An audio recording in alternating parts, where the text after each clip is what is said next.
ঝিনাইদহ ৪ আসনের সংসদ সদস্য আনোয়ারুল আজিম আনারের হত্যাকারীদের শনাক্ত ও তাদের দৃষ্টান্তমূলক শাস্তির দাবিতে মানববন্ধন কর্মসূচি পালিত হয়েছে। শনিবার সকালে সদর উপজেলার নারিকেলবাড়িয়া বাজারে এ কর্মসূচির আয়োজন করেন ঘোরশাল ইউনিয়ন আওয়ামী লীগ। এতে ব্যানার ফেস্টুন নিয়ে তারা নির্বাচনী এলাকা ঘোরশাল ইউনিয়নের বিভিন্ন গ্রামের শত শত মানুষ অংশ নেয়।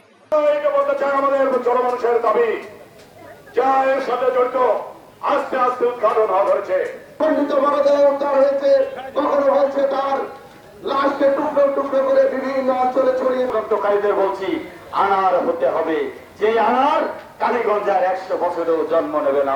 কর্মসূচিতে কালীগঞ্জ উপজেলা চেয়ারম্যান শিবলি নোমানী, পৌর মেয়র আশরাফুল ইসলাম আশরাফ, ঘোরশাল ইউনিয়নের চেয়ারম্যান পারভেজ মাসুদ লিল্টন সহ অন্যান্যরা বক্তব্য রাখেন। সে সময় বক্তারা বলেন, এমপি আনার হত্যার নতুন কিছু ব্যক্তির নাম শোনা যাচ্ছে। এতে আমরা ধারণা করছি রাজনৈতিক প্রতিহিংসার কারণে তাকে হত্যা করা হয়েছে। তার এই হত্যার সাথে যে বা যারাই জড়িত থাকুক না কেন, তাদের খুঁজে বের করে দৃষ্টান্তমূলক শাস্তির দাবি করা হয় এই কর্মসূচি থেকে। ডেস্ক নিউজ, দৈনিক রানার।